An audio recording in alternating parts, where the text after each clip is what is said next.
초등학교 1학년 아이가 집에 돌아와서 제일 친한 친구 아빠가 사고로 돌아가신 거예요. 그래서 엄마한테 엄마, 경수 아빠는 왜 죽은 거야? 그렇게 질문을 하더라는 거예요. 그러니까 달리 적당한 대답이 생각이 나질 않아가지고 대답을 한다는 게 경수 아빠는 너무 착해서 천국에 착한 사람이 너무 필요해서 하나님이 좀 빨리 데리고 가신 거야. 그렇게 대답을 했다고 합니다. 저녁에 자기 전에 경수랑 이 아들이랑 엄마랑 항상 이제 기도를 하고 자는데, 이제 엄마가 기도하고 그다음에 이제 이 아이가 마지막 기도를 하는데 그렇게 기도를 하더랍니다. 하나님, 잘 모르시겠지만요, 제가 정직하게 말씀드리는데요, 저 알고 보면 그렇게 착한 아이가 아니에요. 그렇게 말을 하더랍니다. 그러니까 여러분, 이 초등학교 1학년도 빨리 가기가 싫은 거예요. 예, 뭔가 다 분위기를 딱 보고, 아, 착하면 하나님 빨리 데리고 가시는 거구나, 이 눈치를 딱 채고는 기도하면서 너무 진지하게, 하나님 저 알고 보면 그렇게 착한 아이가 아니라고. 그래서 이 엄마가 혼자서 뒤집어진 거예요, 막 웃느라고. 여러분, 죽음에 대한 무서움이나 두려움 누구에게나 있겠죠. 천국에 착한 사람이 필요해서 하나님이 데리고 간다고 하니까 이제 이 아이에게는 어떤 관점이 생겼겠죠? 세계관이죠. 천국에 대한 관점이나 또 세계관이 하나 만들어진 거죠. 오늘 말씀의 주요한 단어로 제가 세계관이라는 단어를 계속 좀 사용을 하게 될 겁니다. 그래서 세계관이라고 하는 것은 세상을 보는 관점이잖아요. 이것이 이제 대단히 신앙 안에서도 되게 중요하거든요. 예수님께서 이 땅에 오실 때 유대 사회는 극단적인 두 그룹으로 나뉘어져 있었습니다. 먼저 보시는 그룹은 A 그룹인데요, 이 사람들은 세상에 집중하는 사람들이에요. 눈에 보이는 게 전부고 손에 잡히는 게 전부고 그냥 발을 땅에 디디고 있는 이 땅이 전부다라는 사람이에요. 당연히 어떻게 하겠어요? 육신에 집중하겠죠. 그리고 안목의 정욕을 따라 살았습니다. 이 사람들의 삶의 이유와 목적은 딱 한 가지였었습니다. 이생의 자랑. 얼마나 많이 가지고 얼마나 좋은 자동차에 좋은 집에, 그래서 나를 세상에 드러내 보일 수 있을까, 좀 떵떵거리고 살아볼 수 있을까. 이게 이제 A그룹이었어요. 근데 A그룹만 있었던 게 아니고 극단적인 반대편에 B그룹이 있었어요. 저 B그룹은 A그룹을 보면서 혀를 끌끌 차는 거죠. 예, 저 못된 것들, 야, 저게 사람이냐 짐승이냐. 하나님, 얼른 파루시아 종말이 와야 합니다. 그래서 메시아가 오셔서 이 땅을 확 뒤집어 놔야 됩니다. 저들을 심판하시고 저주하셔야 됩니다. 그래야 정말 온전히 세상이 바로 놓이게 될 것입니다. 이제 이 사람들이 B그룹에 속해 있는 사람들이에요. 성경학자들은 세례 요한, 에세네파, 세례 요한도 그런 사람들 중에 한 그룹이지 않았을까? 성경적으로 돌아섰지만 그렇게 유추를 하기도 해요. 근데 이제 문제는 이 B그룹에 속해 있는 사람들이 종말만 기다리고 심판만 기다리다 보니 어떻게 하냐면 가정을 뛰쳐나오는 거예요. 직장을 뛰쳐나오는 거죠. 그리고 광야에서 산속에서 그냥 메시아만 기다리는 거예요. 가정이 깨지겠죠. 그리고 직장도 사이가 무너지겠죠. 여러분, 우리가 98년도 대한민국이 발칵 뒤집어졌었어요. 이장님, 예, 엘리야라고 하는 이단이었죠. 그래서 98년 10월 28일인가요? 그때 예수께서 재림하신다고. 제가 다니는 교회는 진주 성결교회였는데 진주 시내에서 제일 큰 교회였었어요. 성결교회인데도. 근데 유력한 안수 집사님이며 여러 집사님들이, 꽤 많은 집사님들이 거기에 알고 보니 속해 있어서 목사님이 휘청하셨고 교회가 휘청할 정도였었어요. 예, 그래서 난리가 나셨죠. 그러니까 B그룹은 저렇게, 파루시아만, 종말만 기다리는 그런 그룹이었습니다. 여러분, 이 땅에 집중한 A그룹에 속한 사람들은 어떻게 살았을까요? 마음이 가는 대로 사는 거죠. 욕구가 가는 대로, 정욕이 이끄는 대로 살아가는 거죠. 이 땅은 소망이 없다. 메시아를 기다리는 B그룹의 사람들은 어떻게 살았을까요? 직장을 뛰쳐나오고 가정을 뛰쳐나오니까 그냥 산속에서 광야에서 종말만 기다리고 메시아만 기다리니까 너무너무 가정이며 사람들이며 어려워진 거죠. 자, 이런 것을 세계관이라고 합니다. 내가 세상과 삶을, 인생을 바라보는 관점이죠. 이 세계관이 중요한 이유는 사람들이 이 세계관대로 살아가기 때문이다 라고 하는 것입니다. 이 세계관이 손에 꽉 쥐고 있는 중요한 핵심이 있습니다. 가장 중요한 핵심, 그게 뭐냐면 선택입니다. 사람들은 이 세계관대로 선택을 하게 되어져 있습니다. 제가 어릴 때 살았던 집은 바로 뒤가 산이에요. 그냥 집이랑 산이랑 딱 붙었어요. 그리고 앞은 대밭이었습니다.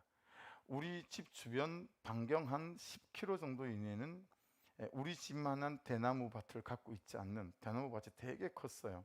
그러니까 뭐 완전 산속 같은 집이니까 곤충도 많고 뭐 그랬거든요. 하루는 아버님 돌아가실 때 초등학교 4학년, 어머니가 잠깐 와 계실 때였는데 굉장히 큰 거미가 이제 처마 밑에 이렇게 거미줄을 치고 있어서 제가 그 거미를 잡으려고 막 그랬더니 어머니가 살려줘라 그러는 거예요.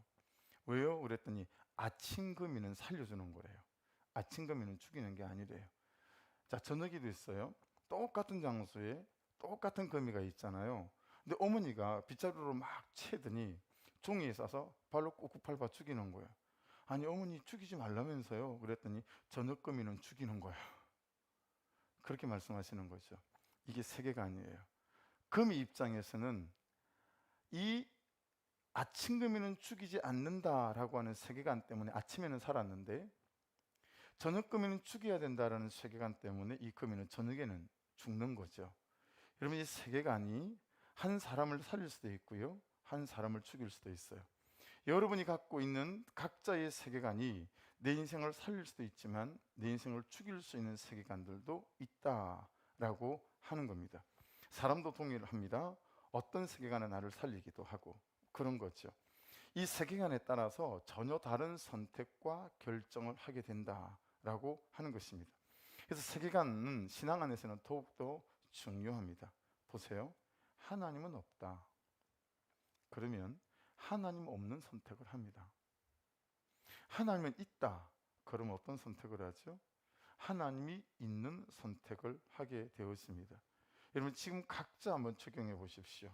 각자. 하나님은 없습니까? 아니면 하나님은 있습니까? 반사적으로 대답하지 마시고요, 여러분의 삶으로 대답해 보십시오. 나는 하나님 있는 것처럼 살고 있나? 나는 하나님이 없는 것처럼 살고 있나? 여러분, 하나님은 살아계십니까? 아니면 하나님은 죽었습니까? 지식적으로 대답하지 마시고요, 여러분이 하고 있는 선택으로 대답해 보십시오.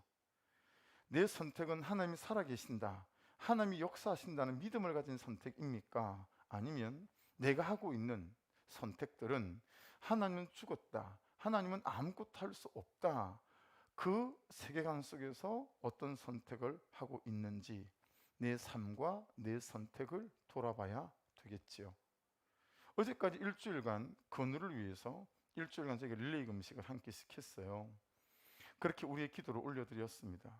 무엇에 대한 선택입니까? 하나님이 살아계신다는 선택이지요.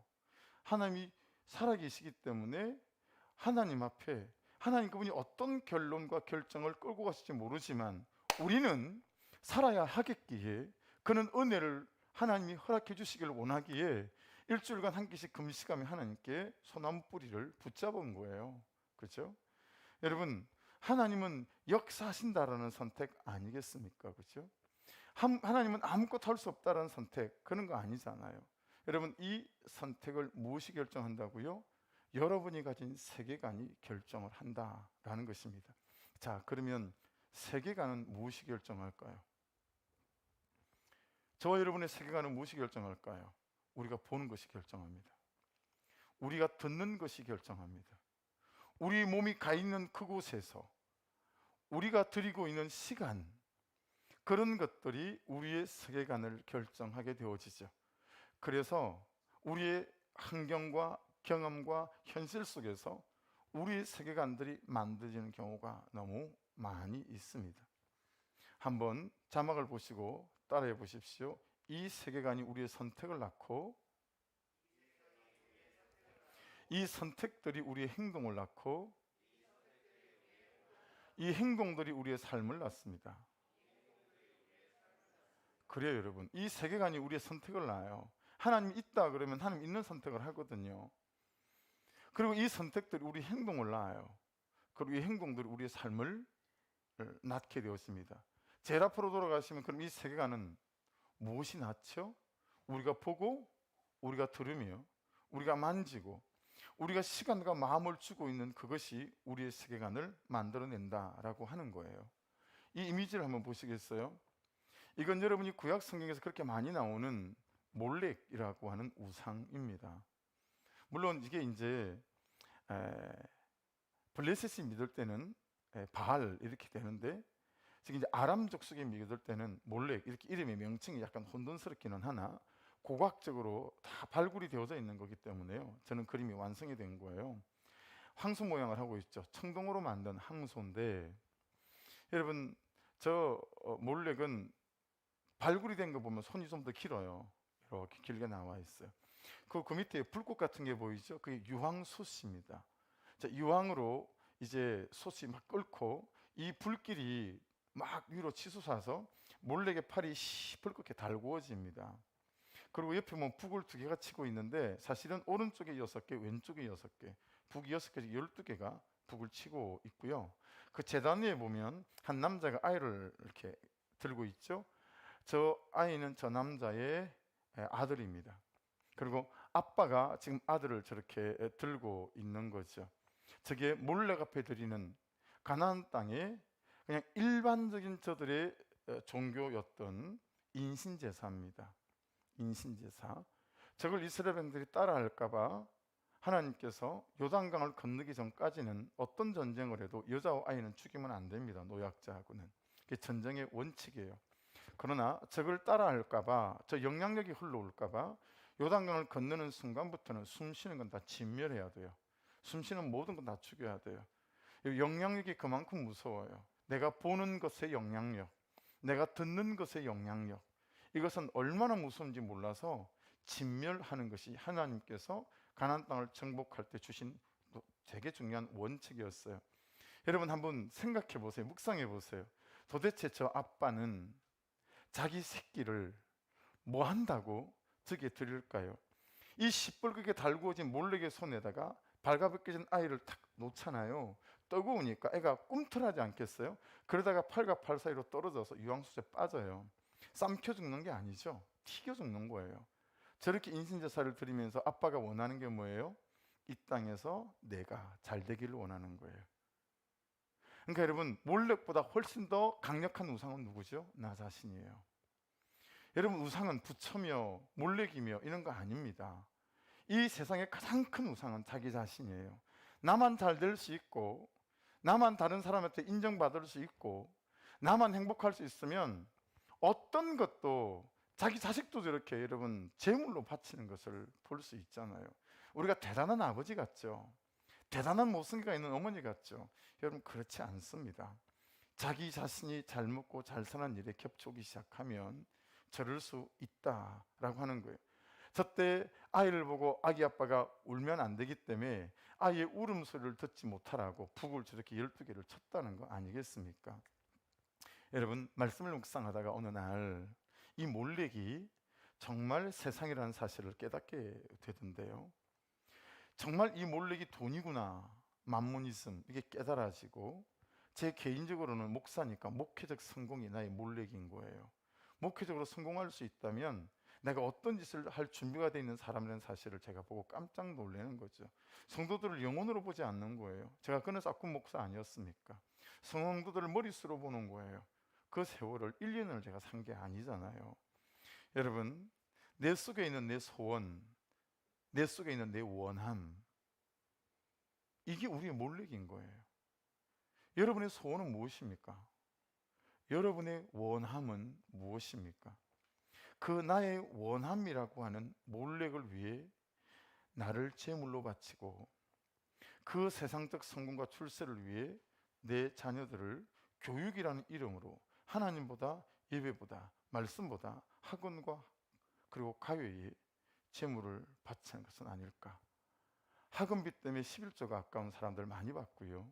저는 제일 처음에 사역을 시작했던 게 연세대 앞에 있는 신성 성결교회였었습니다. 그 교회는 희한하게 고3만 되면 교회 예배를 드리러 오지 않아요. 왜 그런지 아세요? 고3은 대학에 붙는 게 하나님께 영광이 되는 사건이라 고3은 주일날 예배 오지 않고 열심히 공부를 해야 되는 거예요.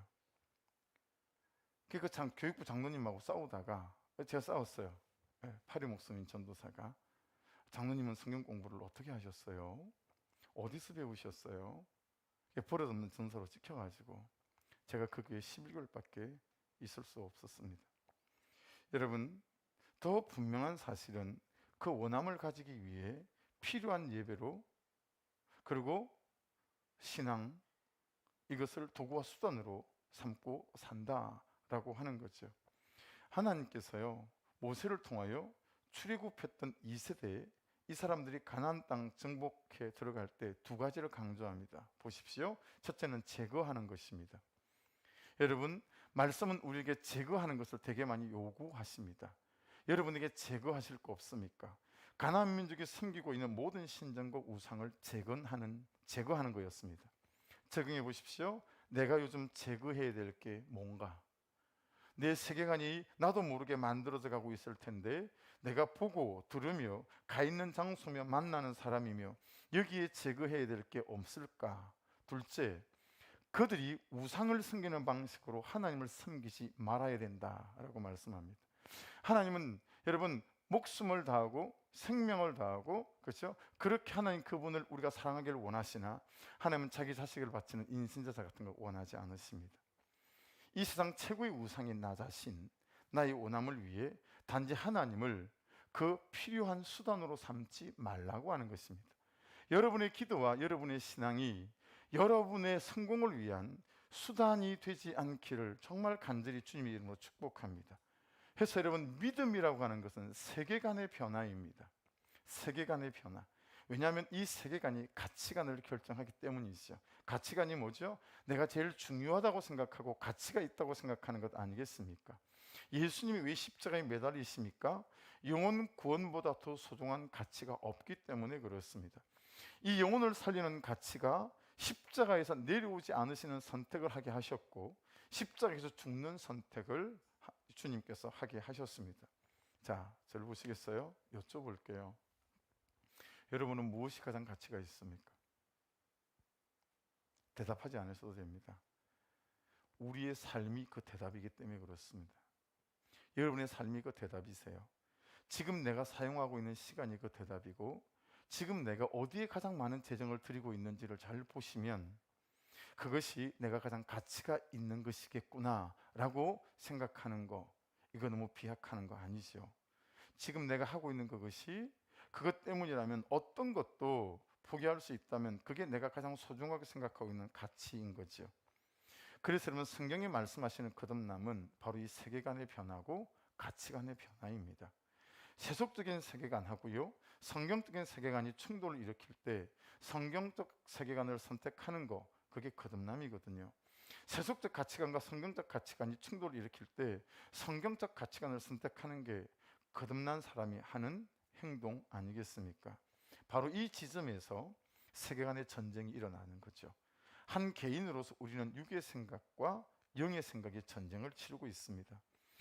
이러면서 가장 큰 핵심이 뭐죠? 권위의 부재. 여러분, 이 시대 정신은 뭐라고 부르냐면 포스트 모더니즘 이렇게 불러요. 이 시대를 그렇게 부르기 시작한 게 제가 94년 신학교 들어갈 때부터 그랬어요. 신학 교수님들이 강의하실 때 포스트 모더니즘 그 칠판에 한 줄 써놓고 1시간, 3시간짜리 강의를 할 정도로 그때부터 포스트 모더니즘이고 지금도 포스트 모더니즘이에요. 여기 핵심이 뭐죠? 권위의 부재. 엄마를 엄마로 인정하지 않죠. 아빠를 아빠로 인정하지 않습니다. 여러분, 학교에서는 선생님을 선생님으로 인정하지 않죠. 우습게 생각합니다. 영적 권위를 인정하지 않아요. 이게 어디까지 올라가죠? 말씀이 하나님의 말씀이라는 권위를 인정하지 않습니다. 하나님의 권위를 인정하지 않죠. 예. 이 권위의 부재가 이 시대 정신이고 시대적인 가치관이 되어버렸습니다. 이게 포스트모더니즘이에요. 그러다 보니 자기 소견대로, 자기 원하는 대로 세상을 바라보고 꿈을 꾸고 자기 원함을 가진다라고 하는 것입니다. 그러니 하나님을 믿는다 말하면서 하나님의 말씀의 권위를 인정하지 않습니다. 하나님의 말씀을 따라가지 않습니다. 말씀이 가르치는 말을 따라 살지 않아요. 아니, 말씀을 믿는데 말씀이 말씀하시는 바대로 가지 않습니다. 그래서 여러분, 믿음은, 거듭남은 선택의 변화입니다. 내가 믿습니다라고 한다면 선택의 변화가 있어야 됩니다. 내가 거듭난 사람입니다라고 할 때는 선택의 변화가 있는 거다라고 하는 것입니다. 이 그림을 한번 보시겠어요? 이 그림 보신 적 있으시죠? 비슷한 형태로 이 아르키메데스라는 사람이죠. 유레카도 이 사람이 말한 거 맞나요? 네. 이 사람이 한 유명한 얘기가 몇 가지 있잖아요. 그 중에 하나가 지금 저거예요. 나한테 지렛대를 댈 수 있는 지렛대, 즉 고정점이라고 부르대요. 물리학에서. 고정점만 주고, 지렛대를 고정할 수 있는 고정점만 주고, 그리고 지렛대만 준다면 나는 지구도 들어 올릴 수 있다 라고 아르키메데스가 이야기를 했습니다. 여러분, 세계관은, 잘 그림을 보세요. 세계관이 뭐냐면 마치 저 지렛대를 갖다 댈 수 있는, 저 지구와 지렛대와 고정점이 맞닿아 있는 부분이 있죠. 저것하고 똑같습니다. 이 세계관은 지렛대를 고정할 수 있는, 갖다 댈 수 있는 고정점 같은 거예요. 자, 요한복음 1장 3절인데 보십시오. 같이 읽어볼게요. 만물이 그로 말미암아 지은 바 되었으니 지은 것이 하나도 그가 없이는 된 것이 없느니라. 자, 여러분, 모든 만물이 다 하나님이 지으신 거래요. 그렇죠? 여러분, 눈에 보이는 것 치고 사람이 안 만든 게 없잖아요. 근데 세상의 인문학은 뭐라고 말하죠? 다른 모든 것은 지은 존재가 있다라고 말하지만 사람은 지은 존재가 없다라고 말하죠. 다 하나님이 지었대요. 그렇죠? 자, 그러니까 사도 요한은 모든 만물은 그로 말미암아 지은 바 되었다라고 선언하는 거예요. 하나님이시죠. 그렇게 하나님이 이 세계관의 고정점이 되어야 된다라는 거죠. 자, 우리가 잘 붙잡고 있는 말씀, 요한복음 1장 1절 같이 읽어볼게요. 태초에 말씀이 계시니라. 이 말씀이 하나님과 함께 계셨으니 이 말씀은 곧 하나님이시니라. 여러분, 좀 묵상하다 제가 깨닫게 된 거거든요. 제가 대학원에서 또 대학교에서 책에서 제가 배운 게 아니에요. 말씀을 묵상하다가 이 말씀이 하나님이라는 거예요. 하나님이 해놓으신 말씀을 기록한 책이 아니고 이 말씀이 하나님이라는 거죠. 저 말씀은 그 말씀이에요. 이 말씀이 곧 하나님이라는 거예요. 저걸 깨닫고 난 뒤부터는 제가 성경책을 2개를 같이 있어도 이렇게 올려놓는 법이 없이 이렇게 들고 다녔어요. 이 말씀이 하나님이니까요. 그게 제 믿음의 고백이 되더라고요. 여러분, 말씀이 하나님인 거예요. 그러니 하나님이 안 보인다, 하나님이 안 들린다, 그것처럼 거짓말이 없어요. 하나님을 보고 싶을 때 말씀을 보면 되죠. 하나님을 듣고 싶을 때 말씀을 보면 되죠. 우리는 그래서 묵상하고 그래서 큐티합니다. 여러분, 이 말씀이 하나님이시고 이 하나님이 말씀이신 줄 믿습니다. 할렐루야. 그러니 말씀이 내 삶의 고정점이에요. 아멘 하십시다. 말씀이 내 삶의 고정점이에요. 거기에서부터 시작하는 거예요. 말씀이 고정점이니까 지렛대는 뭐겠어요? 그 말씀대로 사는 순종이겠죠. 그러니 말씀이 고정점이고 그 말씀을 순종하는 내 삶이 지렛대니 우리의 삶에 어떤 거라도 못 들어 올릴 게 없다라고 하는 것이 우리의 믿음이 되어지는 거죠. 여러분, 말씀대로 믿고 순종하면 삶을 움직일 수 있습니다. 변화될 수 있습니다. 달라질 수 있습니다. 할렐루야. 그러한 모든 것들을 들어 올릴 수 있다는 거예요. 해서 이 단어를 한번 보시겠어요? 자, 여러분 눈에 이 단어가 조합을 한번 해보세요. 저 단어를 어떻게 조합을 해야 되나? 조합을 한번 해보시겠어요? 여러분, 유일하신 창조주 하나님을, 그분의 존재를 인정하는 것과 인정하지 않는 것은 삶이라는 해석이 완전히 달라져요. 우리 아까 봤던 그 자매 같은 경우도 보세요. 살아계신 하나님을 인정하지 않으면 삶을 그렇게 해석할 수 있겠어요? 3번이나 그렇게 결혼한 아버지한테 나의 구원을 위해서 수고해 주셔서 감사합니다라고 말할 수 있겠냐고요. 그런 말 할 수 없죠. 여러분, 세상을 보는 세간이 완전히 달라지고요, 인생의 가치와 의미를 바라보는 가치관 완전히 달라지죠. 그래서 제가 제일 깨닫게 되어진 것 중에 큰 게 하나님은 계신다였습니다. 근데 그것이 조금 더 발전을 해가니까 하나님은 살아계신다로 바뀌더라고요. 그 다음은 이렇게 바뀌더라고요. 하나님은 살아계신다.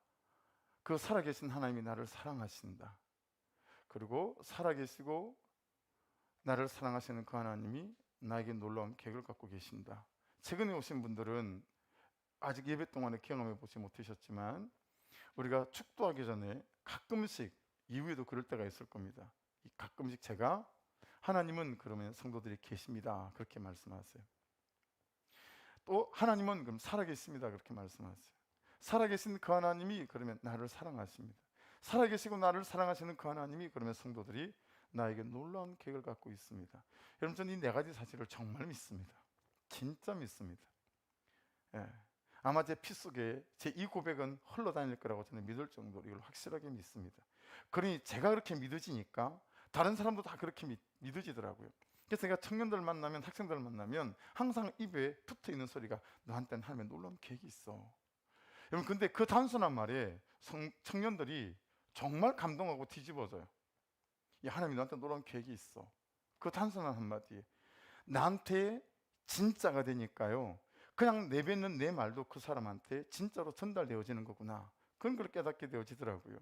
그래서 여러분, 정말 이 네 가지 사실을 믿는 사람은 아까 보여드렸던 이 단어가 이렇게 바뀝니다. 보여주시겠어요? God is now here. 하나님은 지금 여기에 있다. 하나님이 지금 여기에 있다. 자, 근데 하나님은 없다, 죽었다 라고 믿는 세계관을 가진 사람은 저렇게 보게 될 수밖에 없어요. God is nowhere. 하나님은 어디도 없다라는 거예요. 하나님은 어디에도 없다. 자, 여러분, God is now here이십니까? 여러분은? 아니면 God is nowhere이십니까? 여러분, 오늘 본문의 베드로와 요한은 무엇이었습니까? 이 현실이, 이 사건이 어떻게 읽혀졌습니까? 40년 동안 나면서부터 긋지 못했던 이 사람을 만났을 때, 여러분, 이 현실과 이 사건이 어떻게 읽혀졌죠? God is now here. 하나님이 여기 계신다. 오늘 설교 제목이죠. 지금 나는 하나님 앞에 있다 라고 하는 거죠. 다른 이로서는 구원을 받을 수 없나니 천하 사람 중에 구원을 받을 만한 다른 이름을 우리에게 주신 일이 없음이라 하였더라. 여러분, 이 말씀의 핵심은 세 가지입니다. 첫째, 구원을 주시는 이는 예수밖에 없다라는 거예요. 두 번째, 구원을 주시는 분 예수가 여기 있다라는 것입니다. 가장 중요한 세 번째는 구원을 주시는 예수가 나에게 있다라는 것입니다. 할렐루야. 그래서 은과 금은 나한테 없지만 내게 있는 나사렛 예수 그리스도 이름으로 명령하노니 일어나 걸어라, 그렇게 말한 거 아니겠습니까? 여러분, 구원을 주시는 예수가 나에게 있으십니까? 적용해 보십시오. 지금 여러분의 이 사건, 이 눈물, 이 아픔, 이 고난 앞에 구원을 주시는 분 예수가 여기에 있으십니까? 지금 여러분의 이 한숨과 두려움과 걱정과 가득한 염려, 이 마음 앞에 구원을 주시는 예수가 나에게 있습니까? 여러분, 자, 오늘 이 말씀, 이 대목에서 구원이 어떤 구원인가는 성경을 보는 안목에서 되게 중요합니다. 이 대목에서 구원이 무엇에 대한 구원인지 알기 위해서는 말씀의 배경, 우리가 지금 어디서부터 이 말씀이 지금 우리가 강의되고 있는지 아시죠? 그 말씀의 배경을 살펴야 합니다. 그냥 읽으면 이미 지나온 말씀이니까 한번 읽어보십시다. 같이 시작. 나면서 못 굽게 된 일을 사람들이 메고 오니 이는 성전에 들어가는 사람들에게 구걸하기 위하여 날마다 미문이라는 성전문에 두는 자라. 그가 베드로와 요한이 성전에 들어가야 함을 보고 구걸하거늘 베드로가 요한과 더불어 주목하여 이르되 우리를 보라 하니 그가 그들에게서 무엇을 얻을까요 바라보거늘 베드로가 이르되 은과 금은 내게 없거니와 내게 있는 이것을 내게 주노니 나사렛 예수 그리스도 이름으로 일어나 걸으라 하고 오른손을 잡아 일으키니 발과 발목이 곧 힘을 얻고 뛰어서서 걸으며 그들과 함께 성전으로 들어가면서 걷기도 하고 뛰기도 하며 하나님을 찬송하니. 정확히 정의하십시다. 적어도 오늘 말씀에서 12절에서 말씀하신 이 구원은 나면서부터 걸을 수 없었던 이 사람이 걷게 된 기적을 말씀합니다. 할렐루야. 그 구원입니다. 여러분, 구원은 신약 성경에서 주로 두 가지로 쓰입니다. 하나는 소조라는 헬라어를 씁니다. 또 하나의 구원은 소테리아라고 하는 단어를 씁니다. 소조라는 구원은 영적인 구원, 이런 것을 의미하고, 이 소테리아라는 구원은 전혀 다른 그런 의미 중에 하나입니다. 이것은 어떤 거냐면 정말 우리 삶에서 일어나는 여러 가지들에 대한 구원입니다. 그래서 이 소테리아 구원이 말하는 구원은 첫째, 무엇에서 또는 어디에서 또는 누구로부터 실제적으로 살려내는 살아나는 구출. 두 번째, 지킨다입니다. 소테리아 구원은 내가 너를 궁핍에서 지킨다. 이때 아멘에도 안 잡아가요. 다시 할게요. 내가 너를 궁핍에서 지킨다.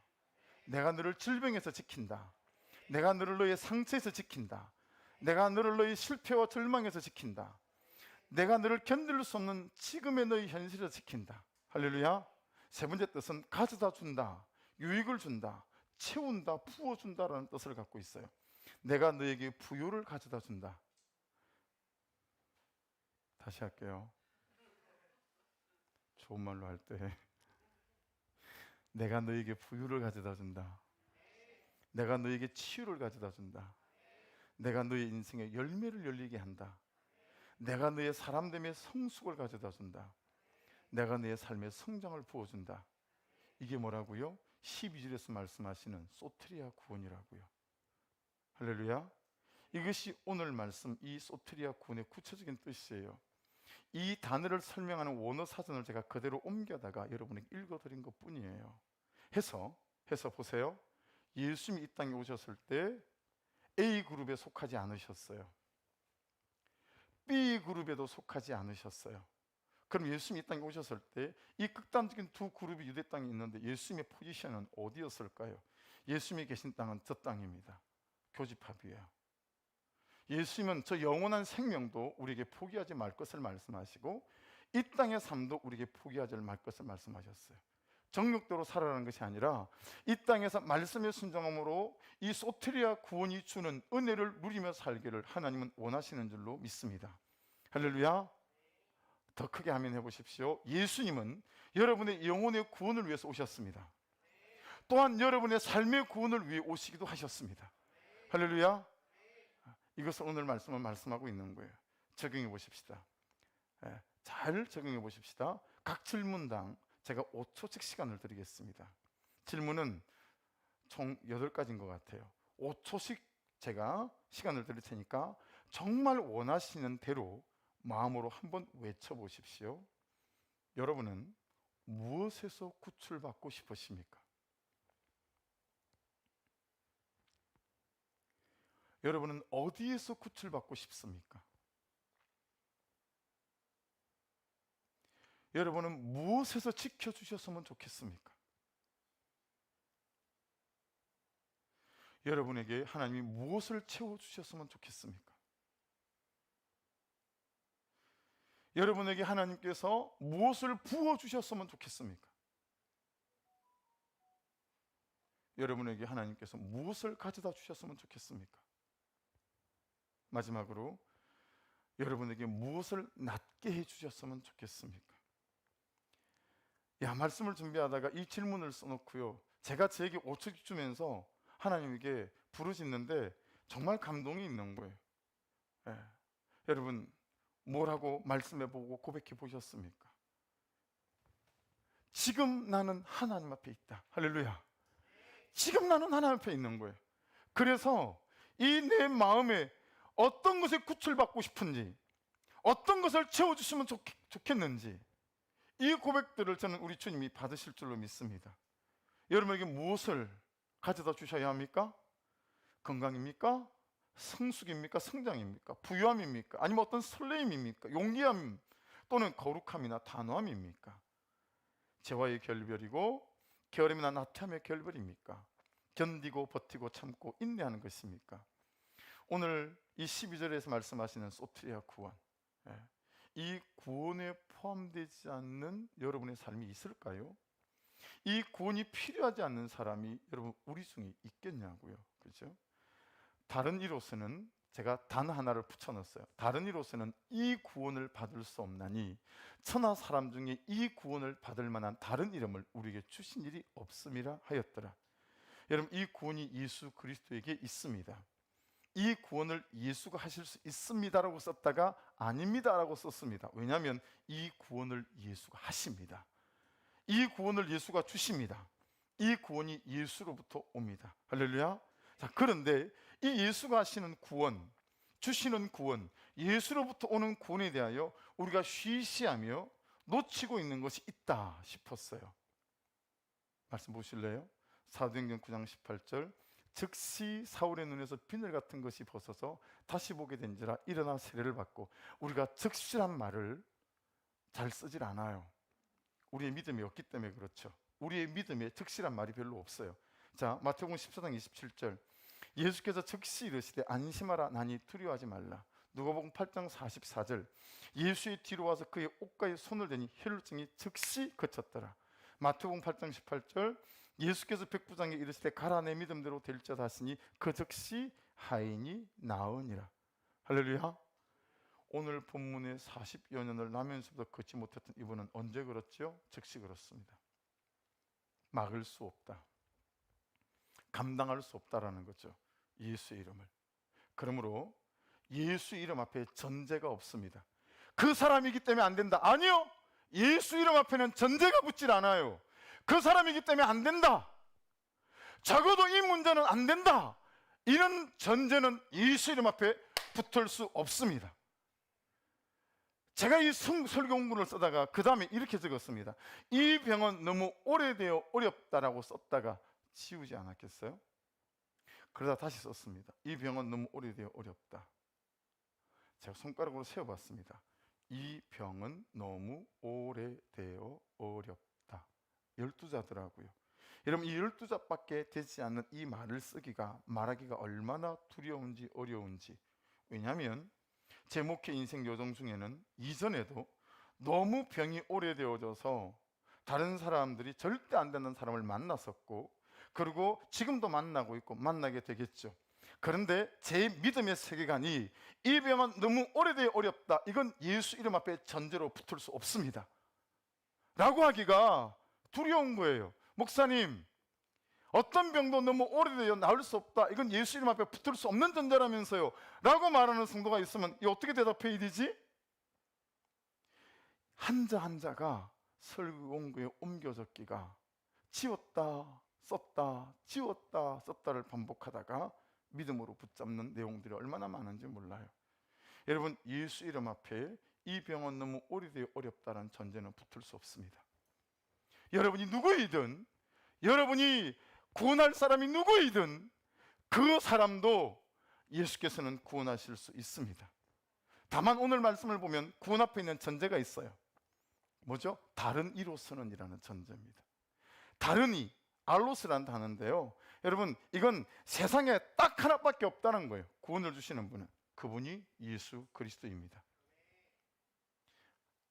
한번 해볼까요? 하나님이 그러면 여러분 계신다 해보세요. 하나님이, 전사님 경고예요. 자, 하나님이, 또 누가 경고? 다 계신답니다. 하나님이 살아계신다라고요. 두 번째는 살아계신다. 집사님 옐로 카드예요. 다시 합니다. 하나님이, 아멘, 할렐루야. 그 다음 하겠습니다. 그 살아계신 하나님이 나를 사랑하신다. 사모님, 장건사님, 그 하나님이 나를 사랑하신다. 아시겠죠? 다시, 그 하나님이, 살아계시고 나를 사랑하시는 그 하나님이 나에게 놀라운 계획을 갖고 계신다. 할렐루야. 믿으시죠? 해서 그 하나님이 나를 고쳤다. 그렇게 베드로와 요한이, 그 하나님이 이 사람을 고쳤다, 그렇게 했더니, 자 17절 18절 보십시오. 이것이 민간에 더 퍼지지 못하게 그들을 위협하여 이후에는 이 이름으로 아무에게도 말하지 말게 하자 하고 그들을 불러 경고하여 도무지 예수 이름으로 말하지도 말고 가르치지도 말라 하니, 이때 베드로가 한, 요한이 한 대답을, 자 19절 20절 우리 좀 큰 목소리로 이건 읽어보겠습니다. 특별히 하나님 앞에서는 더 크게요. 시작. 베드로와 요한이 대답하여 이르되 하나님 앞에서 너희의 말을 듣는 것이 하나님의 말씀을 듣는 것보다 옳은가 판단하라. 우리는 보고 들은 것을 말하지 아니할 수 없다 하니. 할렐루야. 성경을 다시 묵상하다가요, 하나님 앞에서란 이 단어에 제가 붙잡혀서 꼼짝을 못 하겠는 거예요. 하나님 앞에서. 여러분, 이 하나님 앞에서는 지식이 아니에요. 이 하나님 앞에서는 신념이 아니에요. 이 하나님 앞에서는 경험이 아니에요. God is now here. 지금 내가 하나님 앞에 있다. 지금 내가 하나님 앞에 있는 거예요. 지금 내가 하나님 앞에 있다. 지금. 야, 내가 지금 하나님 앞에 있는데 이 말을 하지 말라고? 이 말을 어떻게 안 할 수 있겠냐? 내가 하나님 앞에서 하나님이 역사하신 이 일을 가지고 내가 니들이 하나도 두렵지 않다. 나는 지금 하나님 앞에 있다. 이게 오늘 말씀의 제목입니다. 여러분, 베드로 요한은 그들의 믿음은 사실이 아니고 실제예요. 여러분의 믿음은 사실입니까? 실제입니까? 그러니까 여러분, 그때 그 자리에 베드로와 요한이 있었던 것만이 아니에요. 40년의 안전병을 고칠 때 God is now here. 그곳에 하나님이 함께 계셨어요. 예수께서 함께 계셨어요. 할렐루야. 여러분, 베드로와 요한이 그 사람을 처음 봤을까요? 아니에요. 예루살렘에 들어왔을 때부터 이 사람은 봤을 겁니다. 그런데 그날은 God is now here이 안 됐어요. 지금 내가 하나님 앞에 있다. 이게 안 된 거예요. 하나님 지금 내 앞에 있다. 이 문제가 하나님 앞에 있다. 이게 안 된 거예요.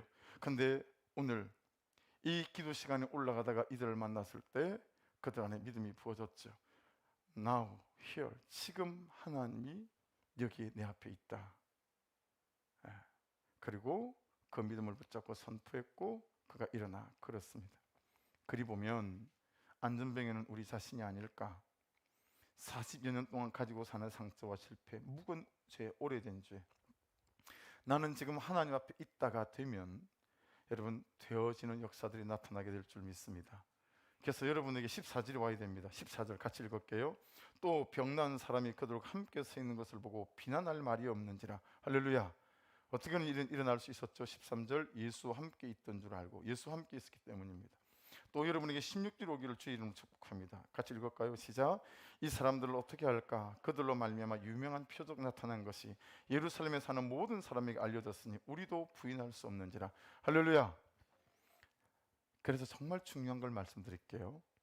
여러분 자신을 위해서, 여러분의 자녀를 위해서, 여러분의 가정을 위해서, 여러분의 현재와 미래를 위해서 여러분이 여러분에게 해줄 수 있는 가장 중요한 것은 통로가 되는 건데, 어떤 통로가 되냐면 거룩한 통로가 되는 거예요. 순종하는 통로가 되는 거예요. 왜요? 그래야 그곳에 하나님의 임재가 함께 하실 것이고 지금 나는 하나님 앞에 있다가 될 것이기 때문에 그렇습니다. 할렐루야. 이것이 우리 인생의 가장 중요한 일입니다. 내가 거룩한 통로가 되는 것이고 내가 순종하는 통로가 되는 것이고. 그래서 저는 정말 그렇게 생각해요. 저는 좋은 설교자로, 성품이 좋은 사람으로 여러분한테 이 교회 앞에 이게 나의 제1의 책무가 아니라고 저는 정말 생각해요. 제가 생각하는 제1의 책무는 제가 하나님을 너무 사랑해서 거룩한 사람으로 서 있어 주는 거예요. 그냥 그거 자체만으로 나는 내 역할에 80원 했다 하는 거다라고 저는 생각을 합니다. 야곱의 고백도 보실래요? 창세기 28장 16절. 야곱이 잠이 깨어 이르되 여호와께서 과연 여기 계신 것을 내가 알지 못하였도다. 알지 못한 것뿐이에요. 근데 보이는 순간 깨달아진 거죠. 그럼 계시건을, 이 단어는 에시라는 히브리어인데 그 뜻을 한번 보시겠어요? 그 뜻이 이런 뜻을 갖고 있습니다. 기꺼이 내가 원하기만 한다면 하나님은 항상 거기 계신다. 여러분, 우리의 순종, 우리의 거룩함이 있을 때 지금 나는 하나님 앞에 서 있는 시간이 되어질 줄로 믿습니다. 사랑하는 여러분, 코로나 백신을 이제 70%가 넘어섰다고 해요. 주중에 기도하다가 그런 생각이 들었어요. 야, 코로나 백신만 맞을 게 아니라 기도 백신을 맞아야 되겠다. 그래서 내가 우리 교회 성도들한테 자, 오늘부터 기도 백신 맞을 사람이 있으면 손을 들어주시면 일주일에 5명만 모집합니다. 하루에 1명씩 놓고 제가 하루 10시간씩 기도하겠습니다. 그러면 손을 들 사람이 있을까? 아무도 안 들잖아요. 그죠? 1시간만 기도, 아니 10분만 기도해 준다 그래도. 옛날 김홍양 목사님이 오셨을 때, 부흥사로 오셨을 때, 아니 남 목사는 나한테 뭐 해줄 거야? 그러시더라고. 목사님, 제가 계속 맨날 오살레 산기도 다니는 거 아시죠? 알지? 내가 하루에 10분씩 목사님 기도해 드릴게요. 야, 그랬더니 그분이 나한테 절을 하시더라고요. 10분을 나를 위해서 매일 기도해 준다고? 절을 하시더라고요. 근데 여러분, 이 중에 진짜 매일 10분씩 비슷하게 기도하는 사람 있거든요. 성도들 위해서 기도할 때. 예. 말 잡는 사람을 10분씩 목사가 기도하겠어요? 그죠? 말 안 들으시려고요? 말씀대로 순종하지 않으시려고요? 여러분, 창조는 끝났어요. 그죠? 근데 성령으로 만드는 시간은 여전히 진행 중입니다. 할렐루야. 말씀으로 만들어 가시는 창조도 여전히 진행 중이고, 특별히 기도로 만들어가는 창조도 여전합니다. 여러분, 여러분의 삶을 하나 앞에 놓으시고 기도로 참으로 지금 여기 계시는 하나님과 함께 삶을 지어나가시는 은혜가 있기를 주의 이름으로 축복합니다. 마음이 일어나야, 마음이 뜨거워서야 뭘 하지 않겠어요? 하나님이 우리의 뜨거운 마음을 주세요. 제가 정말 고백하는 것 중에 하나가 그런 거죠. 하나님, 제가 돈이 없는 사람이 아닙니다. 하나님이 없는 사람일 뿐입니다. 하나님, 제가 사람이 없는 사람이 아닙니다. 제가 하나님이 없는 사람일 뿐입니다. 이런 고백들을 하게 되어집니다. 여러분, 하나님은 없다 그러면 하나님 없는 선택을 하게 되고요, 하나님이 있다 그러면 하나님 있는 선택을 하게 되었습니다.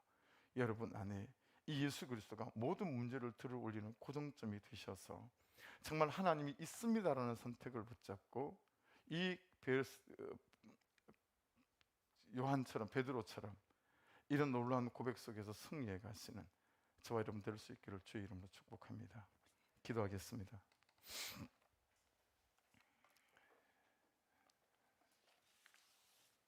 같이 한 목소리로 기도하실 때, 하나님 도와주십시오. 제게 은혜를 베푸시고 간섭해 주셔서 이 소트리아 구원이 나의 구원이 될 수 있도록 지금 내가 하나님 앞에 있다 라고 하는 이 고백이 정말 나의 고백 되어질 수 있도록 인도해 주옵소서. 우리 한 목소리로 같이 한번 기도드리겠습니다. 좋으신 아버지 하나님, 은혜와 사랑을 감사합니다.